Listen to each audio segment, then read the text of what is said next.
el ingeniero Rafael Murillo Muñoz presentará el tema Código Hidráulico, abordando las actualizaciones y parámetros normativos del diseño hidráulico. Rafael Murillo Muñoz, licenciado en Ingeniería Civil, graduado de la Universidad de Costa Rica, obtuvo su maestría académica en Ingeniería Hidráulica en los Países Bajos en 1998 y su doctorado en la Universidad de Manitoba, Canadá, en 2006. Labora en la Universidad de Costa Rica, en donde se desempeña como el director de la Escuela de Ingeniería Civil. El doctor Murillo se desempeñó además como miembro de la Junta Directiva del Colegio de Ingenieros Civiles en el 2006 al 2012 y fue presidente en el periodo 2008-2010. Fue presidente de la División Latinoamericana de la Asociación Internacional de la Ingeniería e Investigaciones Hidroambientales, así como miembro del Consejo Mundial de dicha organización. Tuvo a su cargo la redacción y edición final del Código de Instalaciones Hidráulicas y Sanitarias en Edificaciones en su versión del 2017 y actualmente es el coordinador de la Comisión Permanente Paritaria de dicho código. En el ámbito profesional se desarrolla como consultor internacional en las áreas de hidráulica e hidrología. Adelante. Muchas gracias. ¿Y el aparatito? Ok, bueno, vamos a ver si funciona. Ese es por ahí. Bueno, muy buenas tardes a todos y todas por acompañarnos en esta tarde. También quiero agradecerle al Colegio Federado y al Colegio de Ingenieros Civiles por organizar esta actividad. Voy a comentarles algunas de las cosas o situaciones con respecto al Código de Instalaciones Hidráulicas y Sanitarias en edificaciones. Debo decir, voy a fijarme en la hora para no pasarme. Vamos bien. Debo añadir, sin embargo, que obviamente esto no es un trabajo que yo he hecho solo. Han pasado muchas personas por la comisión paritaria y esa es la conformación actual que tiene esta comisión y que está encargada de lo que es la nueva versión que esperamos sea la versión del 2026 del código. Debo de añadir en este sentido, no sé si lo logran ver, que los mayores cambios con respecto al Código de Instalaciones Hidráulicas ocurrieron en el 2017. Ahí fue donde se dio un cambio en la filosofía, se transforma de un código bastante restrictivo, si se quiere, a dar un paso a la libertad para que la persona profesional responsable pues asuma precisamente la responsabilidad en el diseño. En ese sentido, el código en ese momento, en su versión 17, libera y dice, bueno, aparte de lo que está aquí, se permite cualquier otra modificación o cualquier otra metodología que esté de acuerdo con las buenas prácticas de la profesión y se cumple el objetivo del código. Que el objetivo del código es obviamente proteger la vida humana y minimizar los daños, obviamente, ¿verdad? Tiene una particularidad el Código de Instalaciones Hidráulicas, no es disciplinar, es un código más bien transdisciplinar porque involucra no solo la parte hidráulica, involucra la parte de ingeniería mecánica, involucra la parte de ingeniería sanitaria y la ingeniería ambiental y inclusive hay cuestiones que tienen que ver con la parte arquitectónica. Entonces es un código que en sí tiene muchas aristas donde tenemos que tomarlos en cuenta y aparte de eso hay una restricción o una serie de limitantes que hay mucha institución también nacional que tiene que o norma algunos aspectos. Por ejemplo, el Ministerio de Salud o el Ministerio de Trabajo, el Instituto Costarricense de Acueductos y Alcantarillados. Entonces hay que tener una serie de fronteras que respetar.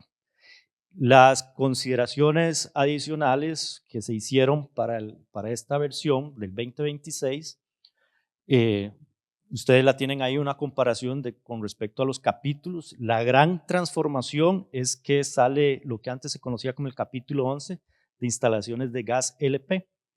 Esa sale totalmente en esta nueva versión que esperamos sea el 2026 y obviamente toda referencia a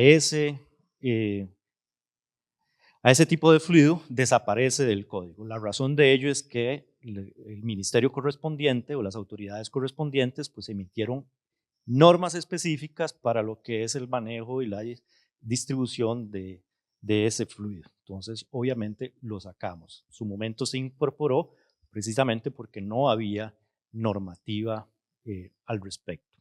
Entonces, como ustedes ven, se mantiene la estructura básicamente con excepción de la parte del gas. Hay que hacer una anotación adicional que es importante. La versión 2017 sale, se trabaja en la calle, por decirlo de alguna forma, y se da un proceso de realimentación. Ese proceso de realimentación coincide precisamente con pandemia y por lo tanto no se pudo sacar a una nueva versión con todo digamos, los señalamientos que nos hacía la práctica profesional. De hecho, debo de mencionar, el código llegó a Junta Directiva General, a Asamblea de Representantes, a finales del año 2023, esta versión que estamos manejando ahí, pero por razones de una normativa nueva que emitió uno de los ministerios del país, tuvo que devolverse para hacer una nueva adaptación a esas regulaciones existentes. Entonces, lo que se ha venido trabajando es precisamente pequeños detalles para esta versión que debió haber salido hace 3 años, pero que desafortunadamente es hasta este momento que lo estamos logrando. Entonces, muy rápidamente, entremos en cada uno de los objetivos. Hay un ajuste de forma y un ajuste de revisión en lo que es todos los aspectos de redacción. El mayor cambio, repito, se dio en el 2017 cuando se transforma la filosofía del enfoque, trasladando la responsabilidad al profesional o a la persona profesional y dándole la posibilidad de utilizar metodologías alternas que estén de acuerdo a la buena práctica profesional y que garanticen el cumplimiento de los objetivos. En ese sentido, pues no hay mayor situación al respecto. Las definiciones son definiciones, obviamente al incorporarse algunas cosas nuevas, pues se incorporan términos nuevos y hay una revisión de redacción. Son definiciones, no hay mucho que conversar al respecto, ¿verdad? Simplemente que responden a las necesidades de esta nueva versión. Las normas generales, lo que vienen es nuevamente a eliminar, y reitero, la referencia a lo que tiene que darse con respecto al gas LP, que desaparece del código, pero sí se da un reordenamiento de todo el articulado para evitar duplicidades que se estaban presentando y que nos habían reportado, que se han reportado en la práctica profesional. En ese sentido, lo que ha habido es un proceso de depuración cada vez más fino para llegar a la versión del 2026, que es lo que se viene. Entonces, no va a haber mayor cambio, salvo digamos, de lo que ustedes están acostumbrados, o no sé cuántos de ustedes están acostumbrados a lo que es el código de instalaciones. Las dotaciones de agua potable es el cuarto capítulo, es muy específico, en realidad si lo conocen son 2 páginas, que lo que trae es una gran tabla. La gran tabla lo que se hace es una revisión por tipos de infraestructura, se consolidan en algunas cosas y se hace una separación cuando que corresponda. Por ejemplo, en el caso de las viviendas unifamiliares ya se hace una separación en cuanto a dotación de acuerdo al clima donde se encuentren y poder ser más específicos e inclusive hacer una, llamémoslo, compatibilización con lo que recomiendan las normas de AIA también para el diseño de los sistemas de agua potable o la distribución de agua potable. Entonces se hace una nueva clasificación, una nueva tabla, los valores, algunos valores se actualizan y la tendencia ha sido un poquito a la baja. ¿Por qué? Porque en la versión del 2017 fue cuando se dio el gran cambio. Entonces se necesita ese ajuste fino en los valores de dotación, ¿verdad? Se incorporan algunas variables o algunos parámetros adicionales de dotación, algunos tipos de infraestructura, usos del agua para ampliar la disponibilidad. ¿Okay? Hay que ser claros también, el código no abarca, todavía no podemos abarcar todas las posibilidades que existen de infraestructura y, por ejemplo, en el caso de agua potable, de usos del agua, porque hay cualquier cantidad, nos podemos imaginar. Es como,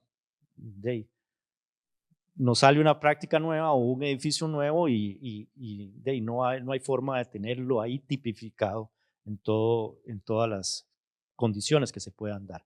Consecuentemente, pues la filosofía, y retomando lo establecido en el capítulo 1, el código lo que hace es, dice, bueno, le corresponde a la persona profesional responsable utilizar su buen juicio de la ingeniería y de la arquitectura, definir cuál es la que mejor le conviene y que cumpla con los requisitos o objetivos del código. Entonces, en ese sentido, repito, el código permite esa flexibilización o esa flexibilidad para el uso de los parámetros. Las disposiciones generales, aquí se ha trabajado principalmente lo que tiene que ver con las salas de lactancia, ¿okay? Que hay un nuevos requerimientos y hay una posibilidad hay una incompatibilidad en lo que saca el Ministerio de Trabajo hace un par de años y lo que había estipulado, ¿verdad? El código que estaba de acuerdo precisamente el Código de Trabajo que estaba vigente en el 2017. Se da la transformación en el 22 por parte del ministerio, entonces tenemos que hacer el empate. Aún así, se reduce el número de recintos, digámoslo así, el número de diferentes recintos que el código establecía donde se requería o hacía referencia para las salas de lactancia. Se pasan a dos tipos, básicamente. En el código del 2017 hay cuatro o cinco, no recuerdo exactamente. Pues en ese sentido, pues se va simplificando cada vez más y se hace, repito, la armonización con las diferentes normativas que han salido hasta el momento, ¿verdad? Se hacen aclaraciones, sobre todo en lo que se refiere al número de piezas sanitarias que se requieren por metro cuadrado o por número de usuarios, ¿verdad? Y se van adaptando de acuerdo a la alimentación o a la realimentación que han venido de las y los profesionales hacia la comisión del código. Aquí es importante, reitero, ahora hay muchas edificaciones, muchos usos en las edificaciones que es imposible tipificar, ¿verdad? A manera de anécdota, hace poco nos llegó un requerimiento de que cuánto era el requerimiento, el número de piezas sanitarias, por ejemplo, y voy a usar el término que usaron, para un fire pit, para una cuestión de esas, de poner una fogata, ¿verdad? Ahí es donde entra el juego o el buen juicio de la persona, y ya sea ingeniera o de arquitecta para determinar eso, porque no es imposible tener un requerimiento en un código para ese tipo de estructuras. O para un jardín infantil también nos pasó, un jardín tipo play. En ese sentido, bueno, ahí nos vamos ajustando cada vez más y se da ese proceso de ir y venir entre los diferentes profesionales y de las profesiones también. En los sistemas de agua fría y de agua caliente se actualizan los materiales permitidos. Ahorita hay muchísimo material nuevo que no estaba contemplado, sobre todo en lo que es tuberías. Se mejora la redacción y el articulado y se introduce ya definiciones específicas para los tanques hidroneumáticos de presión constante que antes no estaban contemplados y que son de uso común hoy en día, sobre todo en vivienda unifamiliar, ¿verdad? Tanquecitos pequeños, pero también los hay muy grandes. Entonces, esos son, y estoy haciendo así un punteo sobre las cuestiones principales que trae el nuevo código. Pero el grueso del 2017, repito, se mantiene salvo ajustes propios. El sistema de desagüe, hay también una actualización, sobre todo en productos, en materiales permitidos. Se actualiza la nomenclatura utilizada para los diferentes y la nomenclatura también en términos de especificaciones, y se mejora obviamente, como he dicho, la parte del articulado y la parte de la redacción, que habían algunas cosas que estaban inclusive hasta repetidas en diferentes partes del código.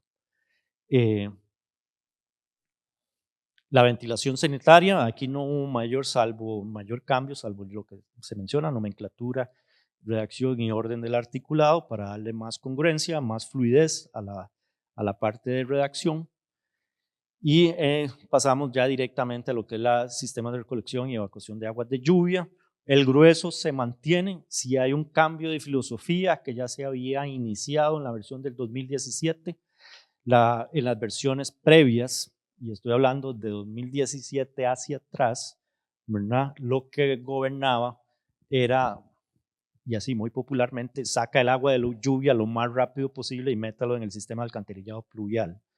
En los sistemas, en el 2017 ya se introduce la parte de ingeniería verde y ya se habla de la posibilidad de retención o la de reutilización del agua, ¿no?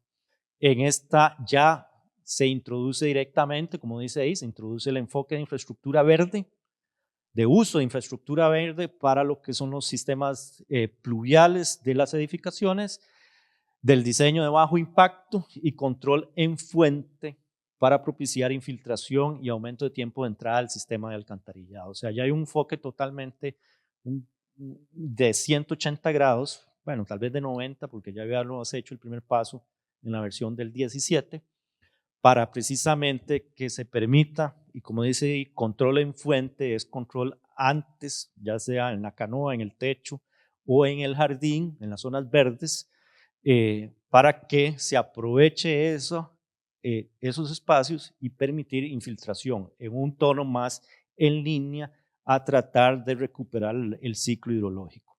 Evitar precisamente que llegue lo más rápido posible al cordón caño y posteriormente al sistema de pluviales. Entonces, eso sí se está estableciendo claramente. La metodología por método racional se mantiene. Las recomendaciones, que son recomendaciones de diseño en cuanto a lagunas de retención y de detención, también se mantienen, y obviamente se mantiene el proceso de diseño final de acuerdo al tránsito de la creciente.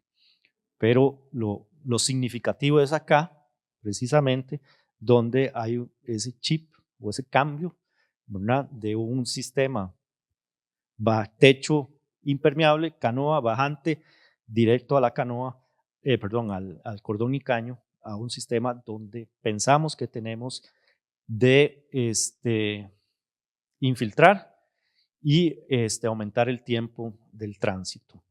Existe también la posibilidad, y eso se me está escapando, pero también lo estamos metiendo un poquito en el último capítulo, la posibilidad de reutilización del agua, ¿ok?, del agua de lluvia para otros, obviamente, usos que no sean de consumo humano, ¿verdad?, para, pues obviamente, estar más en la línea del concepto de infraestructura verde o de uso del ciclo del agua en todas sus fases.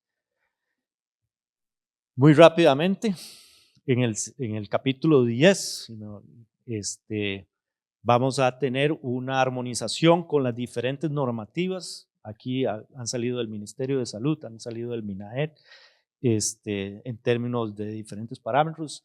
También ha salido normativa con respecto a IA o situaciones que han solicitado acueductos y alcantarillados. Entonces, hay una armonización que se ha hecho en ese sentido para respetar lo que han establecido las instituciones nacionales. También hay una depuración en terminología, ¿okay? Una depuración en terminología para que sea más técnica y apropiada a las condiciones modernas, a las condiciones actuales. Se permiten algunas técnicas de depuración para aguas domiciliarias que no estaban siendo contempladas, y pues eso también le da mayor opción a la persona diseñadora en el uso de con las posibilidades, digamos, del tratamiento de las aguas ordinarias. Vean que sí, desde el 2017 se hace la aclaración específica de que el código abarca aguas residuales domésticas u ordinarias, ¿verdad? No aplica cuando tenemos aguas de otros tipos, ¿verdad? Básicamente inodoros y aguas grises de lavado. ¿Okay? Si ya se trata de algún proceso industrial, eso no está contemplado en el Código de Instalaciones Hidráulicas y Sanitarias, sino que va para otro lado, o a otra normativa, digamos, en ese sentido. También hay una armonización en redacción, hay una armonización en el articulado, ¿verdad? Y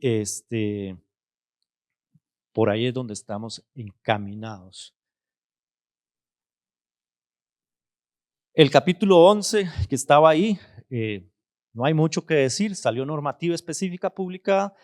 ¿Qué hicimos? Se saca del código, ¿ok? Porque no vamos a entrar en conflicto.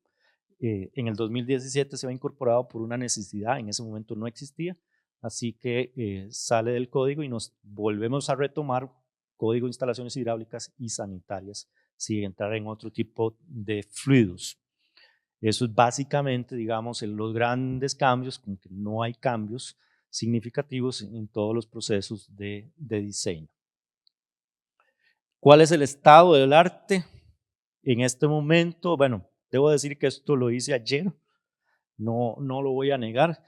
El estado del proceso se encuentra en revisión por parte de la asesoría legal y se esperaba la aprobación por parte de Junta Directiva General y de la Asamblea de Representantes en el primer semestre del 2026. Publicación en el segundo semestre del código en el 2026 si todo sale bien. Eso, ¿por qué dije ayer? Porque hoy me contactaron al comienzo de la tarde y aparentemente los cambios que hay en junta por parte de la asesoría legal del colegio parecieran ser mínimos o de fácil resolución, y entonces existe la posibilidad de que el código más bien sea aprobado por la Asamblea de Representantes en lo que resta del 2025 y consecuentemente es probable que tengamos la publicación, se adelante 6 meses y se ocurra en el primer cuatrimestre del 2026. Entonces, en ese sentido, ese es el estatus en donde nos encontramos. Reitero, no hay cambios sustanciales, salvo correcciones que fueron realimentación de los profesionales que están ejerciendo la práctica y obviamente la adaptación a las diferentes normativas que han surgido desde el 2017 a la fecha, ¿verdad? De hecho, por ejemplo, la adaptación del salas de lactancia es algo que relativamente nueva nos pidió el Ministerio de Trabajo. Pero entonces ahí quedo, con mucho gusto atiendo las preguntas. Repito, tiene la característica de ser transdisciplinar el código y pues hay que abordar muchas cosas, muchas tablas, muchos procedimientos específicos, ¿verdad? Y no es imposible dentro de ese tipo de códigos tipificar todos los casos que existen allá afuera, ¿verdad? Muchas gracias y me sobraron 10.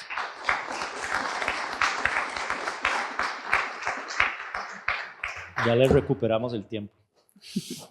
Gracias al ingeniero Rafael Murillo Muñoz por esta amplia explicación de las actualizaciones y aperturamos de igual manera el espacio para las consultas. Si alguien tiene una consulta, nos puede indicar para acercarles el micrófono.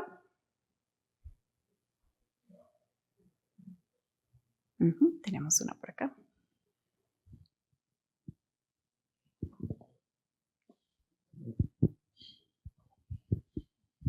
Buenas tardes, es que me gustaría saber cuál fue la diferencia que hubo con respecto a las piezas sanitarias, que usted comentó que hubo un cambio a la hora de realizar el cálculo, me parece.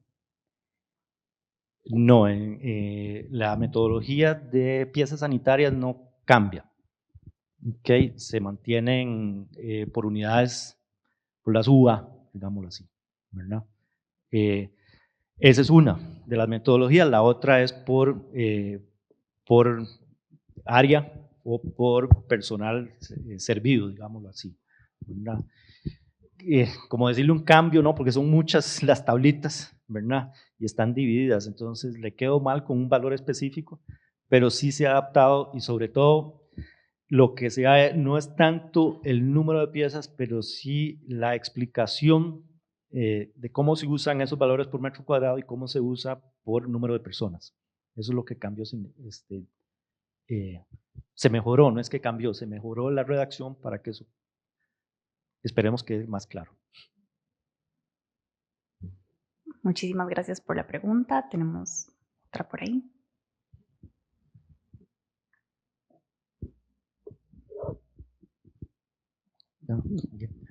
Buenas tardes.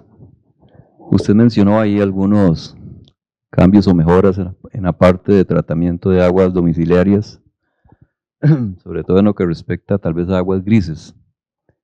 Me cayó como una flecha porque donde yo vivo se tratan las aguas domiciliarias con tanque séptico y en algunos de los terrenos, de los lotes, hay problemas de infiltración, el suelo no es tan bueno. Yo he estado viendo por ahí algunos sistemas de tratamiento de aguas grises con 3 sedimentadores y que el agua sale tan limpia como la de lluvia que podría perfectamente tirarse al sistema pluvial y no tirar eso al tanque séptico, que es lo que satura los drenajes y da montones de problemas.